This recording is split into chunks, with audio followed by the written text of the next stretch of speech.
Hi guys, and welcome to our weekly focus video.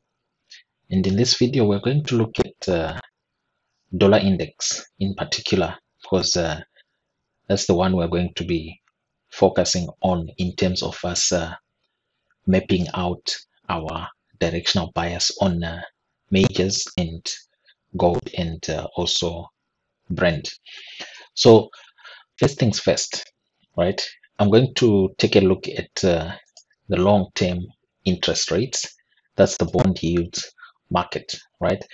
And I'm just doing this so that I can see where is smart money looking to trade. You see, like institutional funds, where are they trading into by looking at the long-term interest rate? So we're going to look at the 30-year, the 10-year, and the 5-year bond yields. Now remember, money follows yield, and we have seen that happening for the past 6 months with the dollar rallying to the upside in conjunction with a huge flow of funds into the long-term interest rates. So I'm going to look at the weekly charts for the 5, 10, and 30-year yield.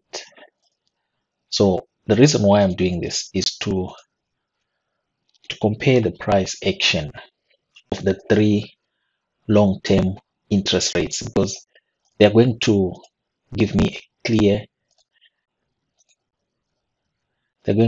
a clear directional bias uh, of where money is actually flowing into.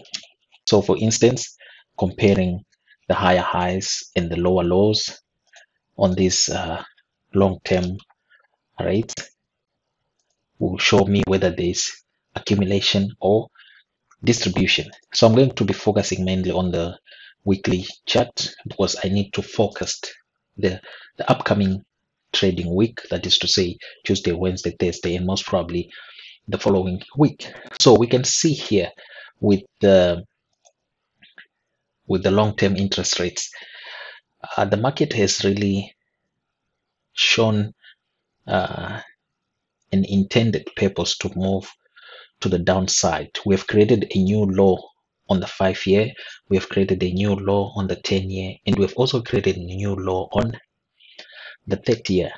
Now, when looking at the 30-year and the 10-year, you can see price has been finding a bit of resistance inside this last up candle here, right? Price has been finding a bit of resistance, meaning it's struggling to break to the upside. It's much more clear on the 30-year yields, where price is redistributed in favor of this weekly bearish order block, and we have seen price now dropping to the downside a bit, drop to the downside a bit. So with this in mind, right, we need to identify where the draw on liquidity is highly likely to be on these long-term interest rates. Now on the 30-year yield, you can see we've got this imbalance here, this market inefficiency. There's nothing really much to the upside that can draw liquidity, that can draw price. But to the downside, we've got this inefficiency here, which is also mirrored by this inefficiency on the 10-year yield. And you can see already price has filled that inefficiency and found support inside the weekly bullish order block. Now, if we go to the 5-year yield, you can see we also have inefficiency there, right? So price is likely to be drawn to the downside on both the 30-year and the 5-year yield, right? Signifying that there's weakness in the long-term interest rate markets. Market is really looking to trade to the downside. The only time we can shift that sentiment, the only time we can shift that bias in the long-term interest rates is if we trade through above this high here, like the 3.1 on the 10-year. If we trade above 3.27 on the 30-year, and if we trade above 3.21 also on the 5-year, then we need to shift our sentiment to the upside. So as it is, I'm expecting weakness in the long-term interest rate markets, which in turn will result in a weaker dollar index.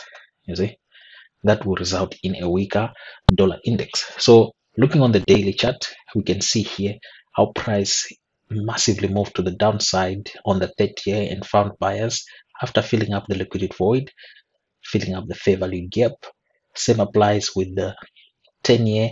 Price did move to the downside, but bulls are struggling, right? You can see bulls are struggling on the 5-year and on the 10-year, unlike what's happening on the 30-year. So with that in mind, when we go now to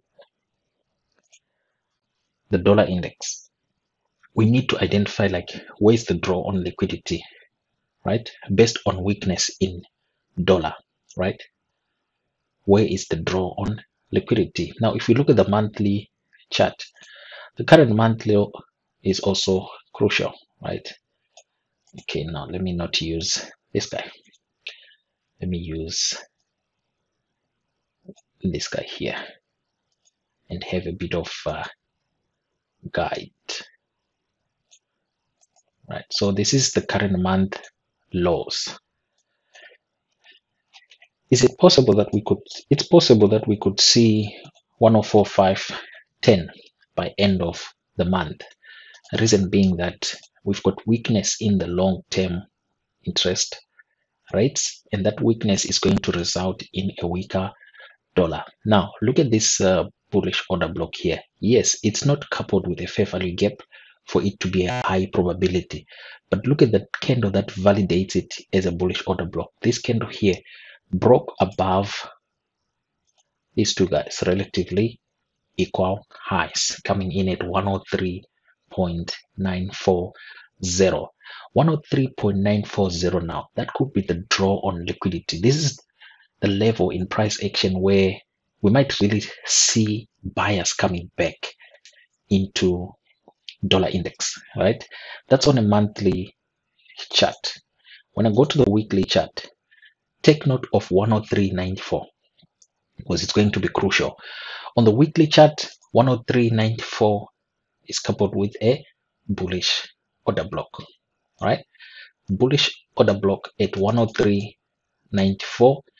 What else is there in terms of our institutional order flow? We've got previous month low. Previous month low on the weekly chart, we've got this consolidation here, right? We need a breakout. I'm only using the bodies of the candles, guys. I don't normally use the wicks. So on the monthly bullish order block that we highlighted, we've got fair value.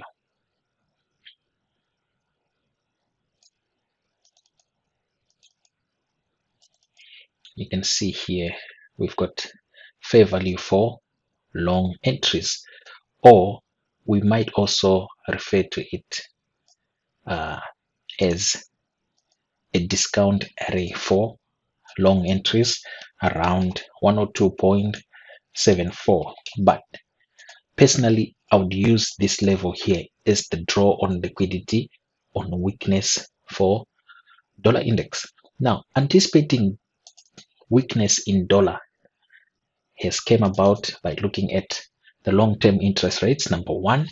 Number two, the soft number we got for inflation, right? The drop that we got in inflation and the NFP number has given leeway for the Fed to be a bit soft on their rate hikes, which then results in a weaker dollar.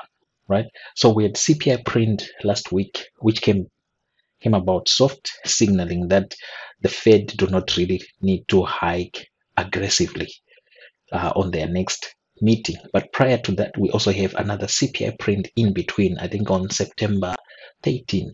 Now, heading into September 13, I expect dollar to be weak.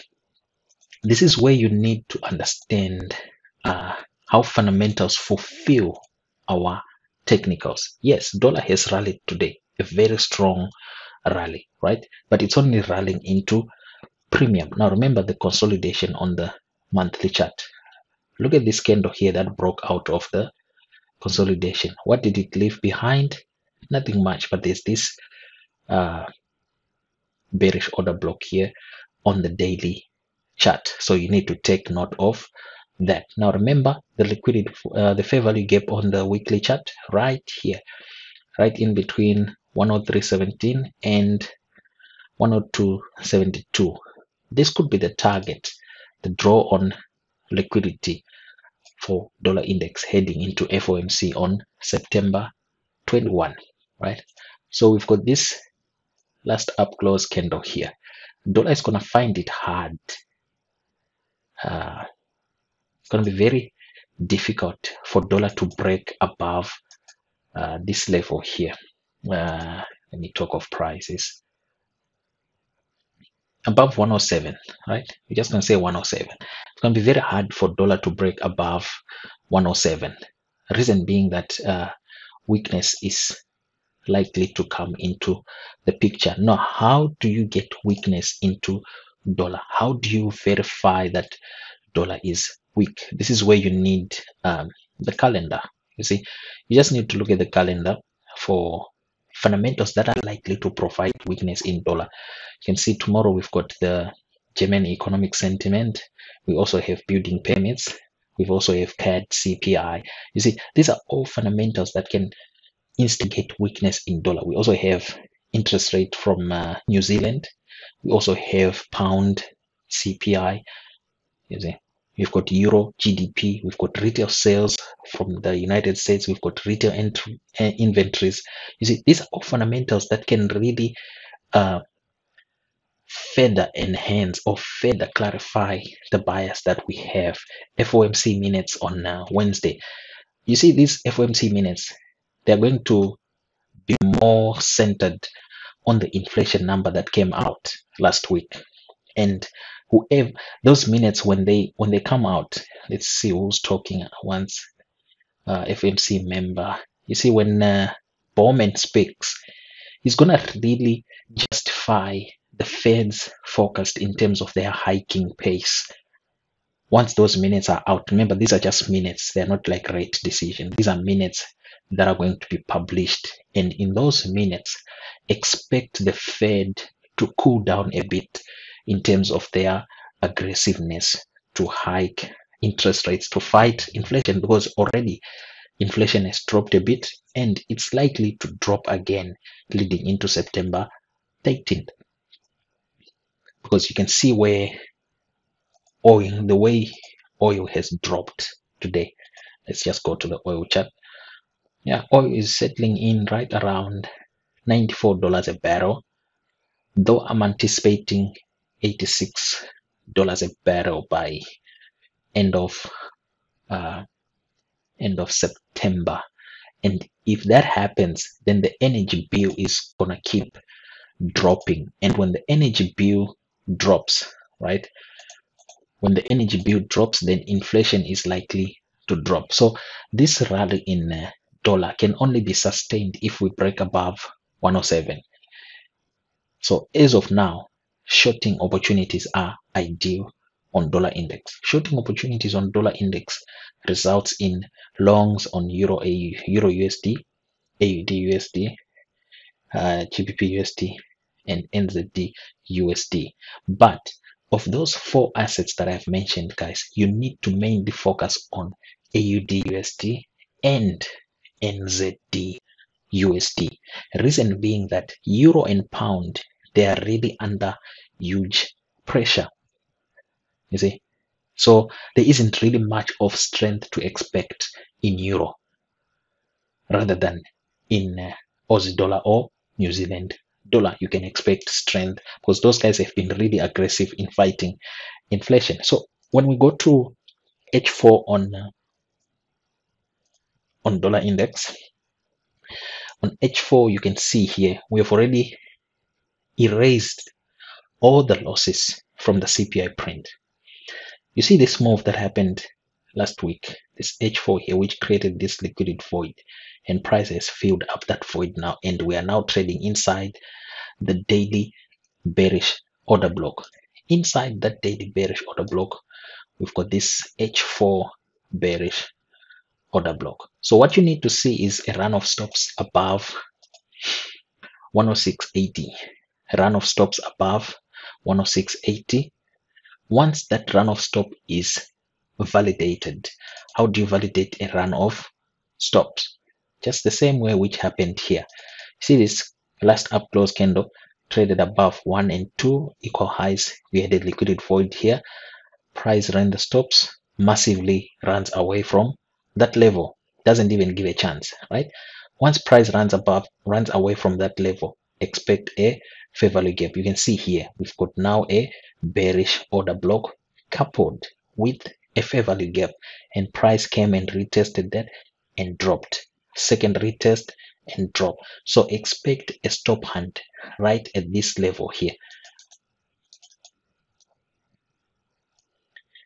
Anticipate a run of stops around this level, and then price ultimately break to the downside. So I am a bearish dollar this week, depending on what the fundamentals will confirm to us. I'm strongly looking for weakness in dollar index, which will result in shorts in USD JPY, in also USD CAD and USD CHF.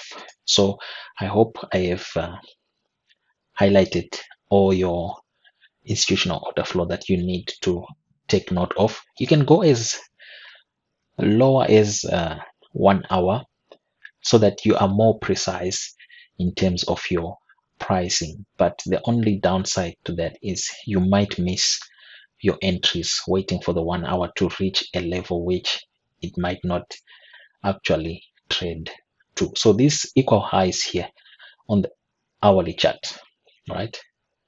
Now we are on the hourly chart, and you can clearly see on this hourly chart we've got this fair value gap here right there. You see, this is now on hourly chart, guys. So I'm going to put a red line there, and then to the equal highs right there. That's it. This is now on the hourly chart, meaning once price is inside this level here, this is where the run of stop is going to happen. And what kind of liquidity are we talking about here? Internal range liquidity in the form of buy stops above this high and this high. So buy stops above 106.80. So that's your ideal area to be a seller on dollar index, and that shorting opportunity also has to be confirmed with the price being in premium on USD CAD or USD CHF for you to take shorts also on those assets. It's not just a case of saying, okay, dollar is now in premium, let me sell USD CAD. No, that's not it. So yeah, that's what I wanted to illustrate further, following up on our Zoom session that we just had right now. So right now, the draw on liquidity is to the downside. Make sure you highlight your premium arrays properly for your shorting opportunities that will only be fulfilled by fundamentals on the calendar. So yeah, that's pretty much about it for today, guys, and I wish you guys good luck and happy trading. Thank you.